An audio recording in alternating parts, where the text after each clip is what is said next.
And welcome back here to Live Now from Fox. I'm Andrew Kraft. Well, the nations of Panama and Greenland have been in the news a lot in this now second week of the second Trump administration here. And we're going to talk about that because on Capitol Hill today, live picture there in Washington, on the Senate side, a hearing was held about whether or not to either revise or do away completely with the Panama Canal Treaty. Remember when the United States, during the presidential term of Jimmy Carter, handed over the canal during and because of that very treaty. Now President Trump, as you know, you've heard him, he even mentioned it in his inauguration, says creeping Chinese control over the canal is undermining our sovereignty and Panama's as well, and our bottom line. Fox News' Griff Jenkins has a look at this hearing today. Let's watch. We cannot turn a blind eye if Panama exploits an asset of vital commercial and military importance. Senate Commerce Committee Chairman Ted Cruz accusing Panama of falling short of obligations under a neutrality treaty that governs one of the world's busiest waterways. This situation, I believe, poses acute risks to U.S. national security. It's a pressure campaign first raised by President Trump. China essentially has taken it over, and we're not going to let that happen. Now receiving some bipartisan support.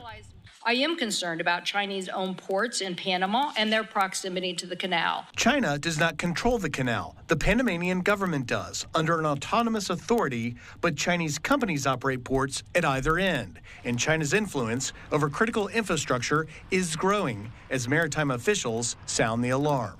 All of us should lose a lot more sleep than we're losing. The famous shipping lane, 51 miles long, was built by the U.S. but transferred to Panamanian hands in 1999 under a treaty signed in 1977 during the Carter administration. It connects the Pacific Ocean to the Caribbean Sea. More than 70% of container trade passing through is bound for or originates in America, and it's a critical passage for U.S. warships. Secretary of State Marco Rubio, who will travel to Panama as part of his first international trip, echoed concerns in his confirmation hearing. A foreign power today possesses the ability to turn the canal into a choke point in a moment of conflict. Panama's president has rejected Trump's push, saying his nation will maintain control of the canal. But under the terms of the existing treaty, it grants the U.S. the right to protect and defend the shipping lane if threatened. In Washington, Griff Jenkins, Fox News. Griff, thanks so much. In the meantime here, we do want to bring into the conversation our friend there, national security analyst and expert, and retired Marine intelligence officer, Hal Kempfer. And Hal knows a lot about this region of the world and the Panama Canal. You know, Hal, you and I, it's good to see you. You and I have talked about the phenomenon, maybe we shouldn't call it that, but the fact that President Trump, no matter what he says, has this way about him of bringing these things into the conversation, into the dialogue, to get people talking about them. Until he was mentioning the Panama Canal, no one was really talking about it other than very niche federal maritime experts, like you just saw there in Griff Jenkins' report, who are called to testify on Capitol Hill here. But now this is broken open into the fore. And the conversation has started about what to do with the Panama Canal. Where do you see this going? The fact that you saw bipartisan support, at least with an acknowledgement that China's creeping role in it, is concerning. Is that a start? Andrew, it's very interesting. You know, as you know, I spend some time with those niche maritime experts that talk about the Panama Canal and have for many years. And of course, I was stationed down there, so I'm very familiar with it. The Panama Canal, though, has become really incorporated into China's Belt and Road Initiative, if you will. That's where China has basically investments all over the world. And a Hong Kong-based company, which is Chinese, basically controls the ports on either side. Not all the ports, but about 40% of the port calls, if you will, are controlled. And of course, they have this presence on either side. Plus, they're building this huge bridge. It's going to be a long-term project, could take about 10 years. But what this has done is, and it's going to go over the canal, and what this has done is is given them a strong foothold in Panama. The other thing it's given them is tremendous influence. Believe it or not, there is corruption in Panama with the government. And the concern is that China has this incredible position for gathering intelligence, for keeping track of things, and potentially, should it ever need to, leveraging it for potential military or paramilitary purposes, hybrid warfare, stuff like that. As was mentioned, about over 2/3 of the cargo going through the Panama Canal is either coming from or going to or both a U.S. port. 40% of our container traffic in the U.S. goes through the Panama Canal. So for us, this has immense strategic value, much more than the rest of the world.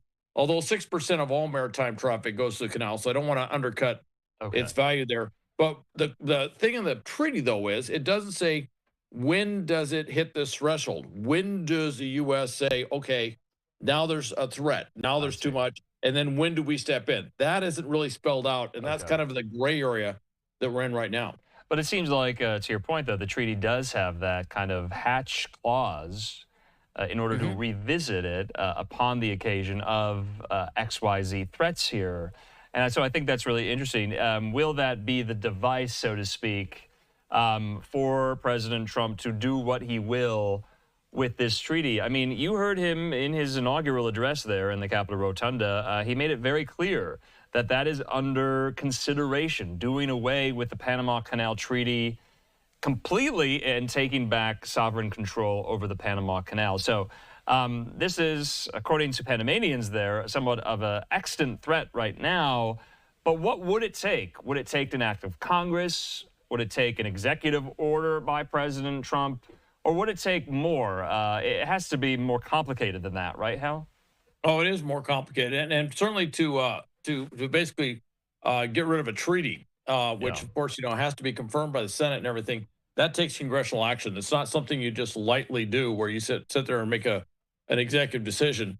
Certainly, you can put out executive orders on a number of things. Now, obviously, if there was a clear, I hate to say it's a clear and present danger, if you will, if there was an exigent threat to the canal, the president could order military action to do something down there. And there was military action, as you recall, with a threat to our U.S. bases, U.S. personnel, and to the canal back in 1989 when U.S. forces, and somewhat an unusual invasion since we were already based there. We went in and took out the Noriega regime and captured Noriega himself, the dictator, if you will, of Panama. So we have done military action down there in the past. And, of course, the U.S. is primarily responsible for there being a canal to begin with, because that was under Teddy Roosevelt that, at the end of the Spanish-American War and everything else, Teddy Roosevelt was very prominent. And, of course, one of the things that came out of that was we helped the Panamanians separate from Colombia. And then we went in and took over what was essentially a French project to build a canal. And that's where the canal was built. And so the U.S. built the canal. We own the canal zone. But we've always had a strong ties down to Panama. And the fear is that China is supplanting the U.S. influence and U.S. presence in that region. I see.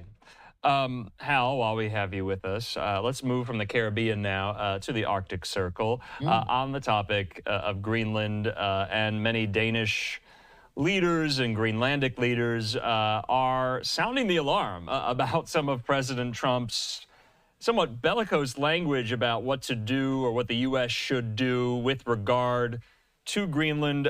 So much so, Hal, Politico Europe has this piece today. I don't know if you saw it.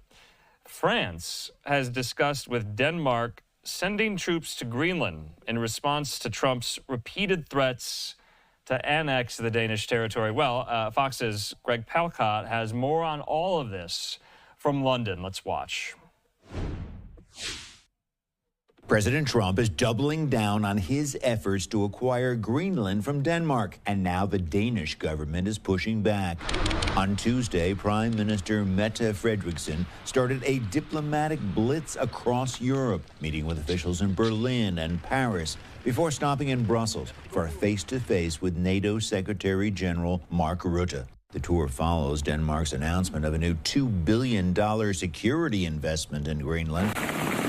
It will see at least 3 new Arctic Navy vessels deployed, along with long-range drones and satellites. We are facing a more uncertain reality, a reality that calls for an even more united Europe and for more cooperation. But President Trump is keeping the pressure on. Earlier this week, he told reporters he's more determined than ever to get Greenland, saying, quote, "I don't know really what claim Denmark has to it, but it would be a very unfriendly act if they didn't allow that to happen." That puts Denmark in a complicated position, especially if the president decides to use tariffs or sanctions to try to force the Danish government to sell. That would have a disastrous impact on Denmark's economy. But most lawmakers there say the idea of giving up Greenland is a non-starter, regardless of the cost. It's not going to happen.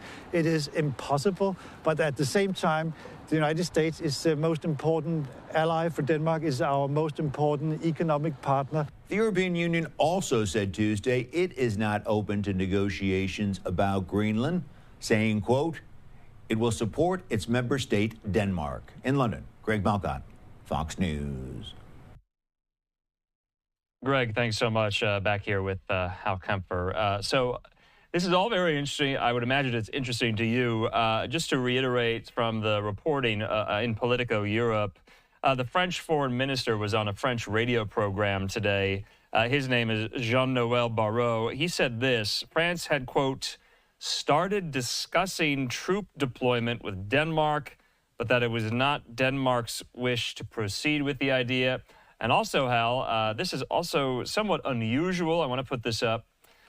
Republican Senator from Alaska, Lisa Murkowski, put out yesterday a joint statement with a kind of counterpart in the Danish parliament and say this. Murkowski is saying, as legislators representing Greenland and Denmark and the United States, we see a better path forward. The future will be defined by partnership, not ownership. To ensure our alliance reaches its full potential, Americans must view Greenland as an ally, not an asset. So, Hal, that doesn't happen every day. And I'm talking about Republicans and Democrats alike. They don't issue joint statements with members of parliament from allied countries all the time. So I thought that was significant. All right, I'll stop talking. Hal, your first thoughts? It is significant. It is really interesting. I should mention I know Lisa Murkowski, and also I used to live in Greenland for a period of time. Or not Greenland, I'm sorry, Denmark for a period of time. And certainly the Danes are perplexed how this thing suddenly sprung up historically. What it really boils down to is this. Rare earths, minerals, and of course, actually, one of the things that Senator Murkowski put in there was that the rare earths in Greenland are very similar to what they're finding in Alaska as well. And these areas are becoming further exploited from a mining perspective, and everyone's looking at the potential wealth. The other thing, too, is that the Arctic has become a zone of strategic competition. The U.S. is obviously in there, but then also China is trying to edge into the Arctic, even though they're technically not an Arctic nation per se. They are moving a lot of stuff up there and working with Russia in that regard. So it's become an area with the ice sheets going back in the summer and the famous Northwest Passage actually being a reality during certain months of the year for shipping, that this has become a strategic stronghold. Now, the U.S. has in the past looked at acquiring Greenland. This is not a brand new concept. We had talked about it at the end of World War II, about acquiring Greenland from Denmark. That didn't happen. And if you want to go back historically, the U.S. Virgin Islands in 1917 were actually acquired from Denmark. They were the Danish West Indies, and that was a $25 million acquisition, if you will. So there is something to talk about, even if you want to go back, the famous Seward's Folly, that was buying Alaska from Russia. So in that regard, but it is very unusual. Denmark has always been a staunch ally, and to see this sort of joint memo letter, if you will, is very unusual to see that, particularly considering Murkowski is a member of Trump's own party. Sure. Albeit certainly President Trump has had comments about her membership in that party. Right. And I'll leave it at that. How, though, I mean, we're talking about incidents and events of acquisition that were, more than 100 years ago. Oh, yeah. And so in this context, in 2025, but for military conquest about how you acquire other lands, if, say, President Trump, the American president, wants to purchase a sovereign nation or part of a sovereign nation, and that sovereign nation says, well, it's not for sale, isn't that the end of the story? Traditionally, it has been. The reason we call it the post-World War II order is because it was rather stable. The only thing you saw since World War II was colonial powers giving up acquisitions and countries becoming independent, not colonial powers really going back in and taking those over. And the U.S. has never held Greenland. In fact, we even agreed, again, going back to 1917, we agreed that Greenland would remain part of Denmark. And there was just a poll out today of Greenlanders that are up there, and they have said 85% of them have said emphatically they want to remain part of Denmark. So there isn't any popular desire to do so. There's only about 56,000 residents up there total. And I won't get into all the. It has been a rather interesting relationship that Denmark has with Greenland over the history of their sovereign control of Greenland. It is self-governed, though. It is not governed directly by Denmark. It is a self-governed territory, sovereign territory under Denmark. So it's very unusual to see what's happening right now. But you're right. Nobody goes out there and buys this stuff. That's 19th century stuff. Sure. Maybe a little bit of 20th century, but that's just not something that's done anymore. All right. Hal Kempfer, we're going to have to leave it at that. We always appreciate your insight. And we'll definitely talk soon, Hal. Thanks. Okay. Thank you, Andrew. All right. In the meantime here, before we take our final commercial break of this hour, one more top headline we want to get into because it is official. The Interior Department making it official a couple of days ago, and even Google Maps making it official yesterday, that now the Gulf of Mexico is the Gulf of America, and Mount Denali in Alaska is now Mount McKinley. Well, Fox 5 New York reporter, our friend Kendall Green, has a look at these territorial, topographical, cartographical changes, however you want to say it. Let's watch. Science and technology.